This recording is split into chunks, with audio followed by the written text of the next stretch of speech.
ನಿಮ್ಗೆ 80ನೇ ಇಸ್ವಿನಲ್ಲಿ ಒಂದು ಡಾಕ್ಯುಮೆಂಟ್ ಇದೆ, ಅದನ್ನ ಮಾರಾಟ ಮಾಡ್ಬಿಟ್ಟಿದ್ದಾರೆ ಯಾರು. ನೀವು ಅದ್ರ ಬಗ್ಗೆ ಎಚ್ಚೆತ್ತುಕೊಳ್ಳೋದು 2003 23 ವರ್ಷಗಳ ನಂತರ ಒನ್ ಫೈನ್ ಡೇ ನಿಮ್ಗೇನ್ ಬೋಧಿ ವೃಕ್ಷದ ಕೆಳಗಡೆಗೆ ಬುದ್ಧನ್ಗೆ ಜ್ಞಾನೋದಯ ಆದಂಗೆ ಪ್ರಾಪರ್ಟಿ ಮಾರಿದ್ದಾರೆ ಅಂತ ಗೊತ್ತಾಯ್ತಾ? ಅದ್ ಯಾರು ನೋಡ್ರಿ, ಅದು ಹೊರಗಡೆ ಕೋರ್ಟ್ ನಡೆಸ್ಬೇಕಾ ಏನ್ ಮಾಡ್ತಾರಂತ ಅವ್ರು. ವೆರಿ ದಟ್ ಪೊಲೀಸ್ ಎದೋಟೋಣ ಅಷ್ಟೇ, ನಮ್ಗೇನಂತ. Who is that fellow? Why is he shouting there? ಚೆನ್ನಾಗಿದ್ದ ಕಾಲಕ್ಕೆ ಭಗವಂತ ಚೆನ್ನಾಗಿದ್ ಕೊಟ್ಟ ಕಾಲಕ್ಕೆ ನಾವಿಲ್ಲ ಅನ್ಬಾರ್ದು. ದಾಸರೊಂದ್ ಕಡೆ ಬರೀತಾರೆ, ಇಲ್ಲ ತನಗೆಂತೆಂದು ಸುಳ್ಳು ಮಾತಾಡಿದರೆ ಎಲ್ಲವನ್ನು ಕಸುಕೊಂಬ ಕಳ್ಳದೊರೆಗೆ ಜಯಮಂಗಳಂ ನಿತ್ಯ ಶುಭಮಂಗಳಂ ಅಂತ. ಆಯ್ತಲ್ಲ? It is referring to lord Balaji in Tirupati. Okay, ಅವ್ರು ಹೇಳ್ತಾರೆ ನಿಮಗ್ ಜ್ಞಾನ ಇರ್ಬೇಕಾಗಿತ್ತು, ನೀವು ಅಪೀಲೆಂಟು. ಸರಿ, ಇಂಟಿಮೇಷನ್ ಅವ್ರ ಯಾಕೆ ಹೇಳ್ಬೇಕು? ಅವ್ರ ಯಾಕೆ ಹೇಳ್ಬೇಕು? Don't take things for granted. 2006ನೇ ಇಸ್ವಿ ಅಪೀಲು ಆರ್ಗ್ಯುಮೆಂಟ್ ಮಾಡ್ಬೇಕು, ಮಾಡಿ ಮಧ್ಯಾಹ್ನ ಆರ್ಗ್ಯುಮೆಂಟ್ ಮಾಡಿ. ನಾಳೆ appeal dismiss for non prosecution. ನಾಳೆ ಇದು ಮಾಡ್ತೀನಿ, ನಾಳೆ ಆರ್ಗ್ಯುಮೆಂಟ್ ಮಾಡ್ತೀನಿ. ಸುಮಾರು ಪ್ಲೀಸ್ ಕೊಡ್ಬೇಕಲ್ಲ. ತಿಂಗಳು ಮುಗ್ದಿದ ತಕ್ಷಣ ಹಾಲು ಕೊಡ್ಬೇಕು, ತಿಂಗಳು ಮುಗ್ದಿದ ತಕ್ಷಣ ಎಲೆಕ್ಟ್ರಿಸಿಟಿ ಬಿಲ್ ಕಟ್ಬೇಕು, ವಾಟರ್ ಬಿಲ್ ಕಟ್ಬೇಕು, ಅಡಿಗೆ ಸಾಮಗ್ರಿಗಳನ್ನ ತರಿಸ್ಬೇಕು, ಬೇಕಾದಂತ ಟೂತ್ ಪೇಸ್ಟು ಫೇಸ್ ವಾಶ್ ಎಲ್ಲ ತರಿಸ್ಬೇಕೋ ಬೇಡವೋ? ಅದಕ್ಕೆಲ್ಲ ಹಣ ಖರ್ಚಾಗುತ್ತೋ ಇಲ್ವೋ? ನೀವು ಸ್ಯಾಲ್ರಿಯಿಂದ 1 ಪೈಸನ್ನು ತೆಗ್ದಿಲ್ಲ ಅಂದ್ರೆ ಅದೆಷ್ಟೋ ಲಕ್ಷ ಅವ್ರ ಅಕೌಂಟ್ ಅಲ್ಲಿ ಇತ್ತಂತೆ. Then how did you live was the question. ಹೇಳಿದ ಅರ್ಥ ಆಯ್ತಲ್ಲ? ಯಾವುದಾದರೂ ಒಬ್ಬ ವ್ಯಕ್ತಿ ಬೆಲೆ ಬಾಳುವ ಒಂದು ವಸ್ತುವನ್ನ ತನ್ನ ಹತ್ರ ಇಟ್ಕೊಂಡಿದ್ದಾನೆ ಅಂತಾದ್ರೆ ಆ ವಸ್ತುವಿಗೆ, ಅದು ಮೊಬೈಲ್ ಆಗ್ಬೋದು, ಇಮ್ಮೊಬೈಲ್ ಆಗ್ಬೋದು, ಸೇರ್ಬೇಕಾದಂತ ಸೂಪರ್ವೈಷನ್ ನ ಮಾಡ್ತಾ ಇರ್ತಾನೆ ಅಂತ ಲಾ ಎಕ್ಸ್ಪೆಕ್ಟ್ ಮಾಡುದು. ಅಲ್ಲೊಮ್ಮೆ ಸೂಪರ್ವಿಷನ್ ಮಾಡ್ಬೇಕಾಗುತ್ತೆ. ಅದರಲ್ಲಿ ಸೂಪರ್ವಿಷನ್ ಅಂದ್ರೇನು? ದಿನ ಹೋಗಿ ಆ ಪ್ರಾಪರ್ಟಿ ಒಂದ್ಸತಿ ಹಿಂಗ್ ನೋಡ್ಕೊಂಡ್ ಬರೋದಾ? ಅಲ್ಲ. I own A site, I put up a small construction there to protect it. I let it out to some fellow. Is it not my duty at least end of the year whether this fellow has paid the rent or not to check up? There was an officer in the government who had not drawn a single paisa from his salary account. Single paisa from the salary account. Then how did he leave? How did he leave, sir? ಗೊತ್ತಲ್ಲ, income tax ನಲ್ಲಿ ಅದಕ್ಕೆ first ನೋಡೋದೇನಂದ್ರೆ salary account ಇಂದ ಎಷ್ಟು withdraw ಆಯ್ತು ಅಂತ. ಅರ್ಥ ಆಯ್ತ ತಮ್ಗೆ? ಈ ಚೆಕ್ ಪೀರಿಯಡ್ ಅಂತ ಕೂಕೋತಾರೆ. ನಾವು ಆದಾಯಕ್ಕಿಂತ ಮೀರಿ ಆಸ್ತಿ ಗಳಿಸಿರೋರ್ದನ್ನ ಚೆಕ್ ಪೀರಿಯಡ್ ಅಂತ. First thing that has been told to IO is this: check up from his salary account how much of amount he is withdrawing every month. ನೀವು ಸ್ಯಾಲರಿಯಿಂದ 1 ಪೈಸನ್ನು ತೆಗ್ದಿಲ್ಲ ಅಂದ್ರೆ ಅದೆಷ್ಟೋ ಲಕ್ಷ ಅವ್ರ ಅಕೌಂಟ್ ಅಲ್ಲಿ ಇತ್ತಂತೆ. Then how did you live was the question. ಹೇಗೆ ಬದುಕಿದರು ಅಂತ.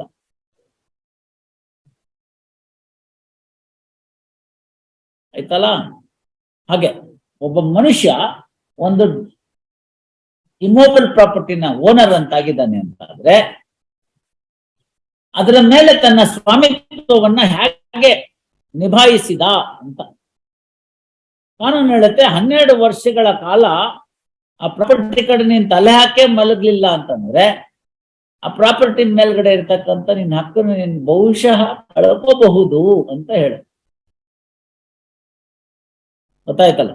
Tax ಕಟ್ಟಿರ್ಬೇಕಾಗಿರುತ್ತೆ, ಆ ಜಾಗಕ್ಕೆ ಹೋಗಿರ್ಬೇಕಾಗಿರುತ್ತೆ, ನೋಡ್ಬೇಕಾಗಿರುತ್ತೆ, ಅಲ್ಲೇನಿದೆ ಅಂತ ನೋಡ್ಬೇಕಾಗಿರುತ್ತೆ ಎಲ್ಲ. ನಿಮ್ಗೆ 80ನೇ ಇಸ್ವಿನಲ್ಲಿ ಒಂದು ಡಾಕ್ಯುಮೆಂಟ್ ಇದೆ, ಅದನ್ನ ಮಾರಾಟ ಮಾಡ್ಬಿಟ್ಟಿದ್ದಾರೆ ಯಾರು. ನೀವು ಅದ್ರ ಬಗ್ಗೆ ಎಚ್ಚೆತ್ತುಕೊಳ್ಳೋದು 2003 23 ವರ್ಷಗಳ ನಂತರ ಒನ್ ಫೈನ್ ಡೇ ನಿಮ್ಗೇನ್ ಬೋಧಿ ವೃಕ್ಷದ ಕೆಳಗಡೆಗೆ ಬುದ್ಧನ್ಗೆ ಜ್ಞಾನೋದಯ ಆದಂಗೆ ಪ್ರಾಪರ್ಟಿ ಮಾರಿದ್ದಾರೆ ಅಂತ ಗೊತ್ತಾಯ್ತಾ? Client cause of action paragraph ನೋಡಿದ್ರೆ recently when I had been to the revenue office to verify, I came to know that the property has been sold by seeing the revenue entries. ಇಷ್ಟು ಬಿಟ್ರೆ ಯಾವ್ದು ಕಾಸ್ of action ಇದಲ್ಲ. ಈ ತರದ್ದು ಓದಿ ಓದಿ ಓದಿ ಓದಿ ಓದಿ ನಮ್ಗೆ ಬೇಜಾರಾಗ. ನಿಮ್ದ್ರಲ್ಲಿ ಏನಿದೆ ಕಾಸ್ ಆಫ್ ಆಕ್ಷನ್ ಪಾರದಲ್ಲಿ ತಾವೇನ್ ಬರ್ದಿದ್ದೀರಿ ತಾವ್ ನೋಡಿ. ಸೋಕೆಪ್ಪ ಸೀಕಿಂಗ್ ದಿ ಪಾರ್ಟಿಷನ್ ಅಂತಂದ್ರೆ ಏನಾಗ್ಬೇಕು ಅವಾಗ? Seek, when did you seek that to know that you came to know that it has been sold? Follow me. Read the paragraph. No cause of action paragraph. ಪೂರಕವಾದಂತ ಯಾವ್ದಾದ್ರು ಒಂದೇ ಒಂದು ದಾಖಲೆ ಕೊಟ್ಟಿದ್ದೀರಾ ಅಲ್ಲಿ court ಅಲ್ಲಿ ಸೀಟ್ ಇದಕ್ಕೆ ನಿಮ್ಗೆ ಕೊಟ್ಟಿದ್ದೀರಾ? ಈ ಪ್ಯಾರಾಗ್ರಾಫ್ ಅಲ್ಲಿ ಹೇಳಿದಿರಲ್ಲ, ಈ ಪ್ಯಾರಾಗ್ರಾಫ್ ಅಲ್ಲಿ ಹೇಳಿರೋದಕ್ಕೆ ಸಬ್ಸ್ಟ್ಯಾನ್ಶಿಯೇಟ್ ಮಾಡೋದಕ್ಕೆ ಏನಾದ್ರೂ ದಾಖಲಾತಿ ಇದೆಯಾ ಅಂತಂದೆ ನಮ್ಮ ಎಕ್ಸಿಬಿಟ್ಸ್ ಅಲ್ಲಿ. ಅಲ್ಲಿಗೆ ಅದೇನಾಯ್ತು? ಕಪೋಲ ಕಲ್ಪಿತ ಕಾಸ್ ಆಫ್ ಆಕ್ಷನ್, ವ್ಯಾಜ್ಯ ಕಾರಣ ಅಲ್ವೇ? ಹೌದಾ ಅಲ್ವಾ ಅದ್ ಹೇಳ್ಬೇಕು ನೀವು. ಕೇಸ್ ಪರವಾಗಿಬಿಡಿ. ಇದು ನಂಬದಾದ್ರೆ ಯಾಕೆ?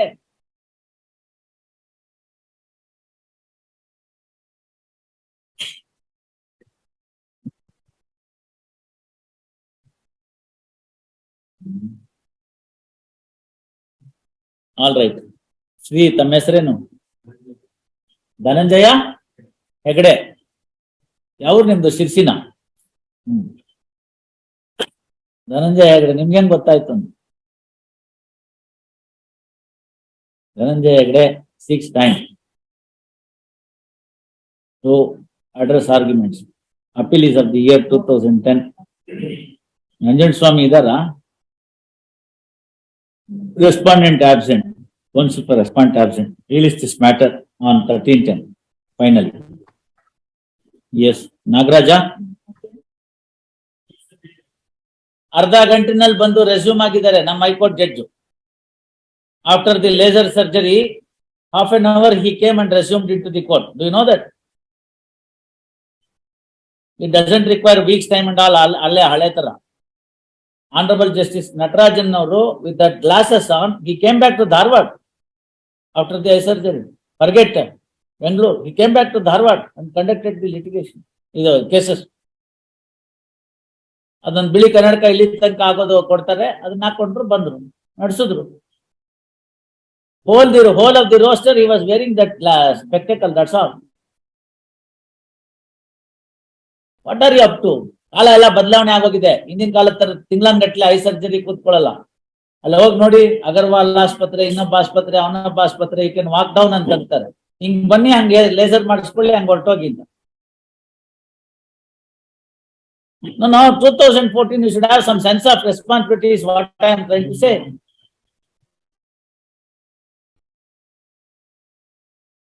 It is submitted that C. A. Kumar Vel, Land Council for the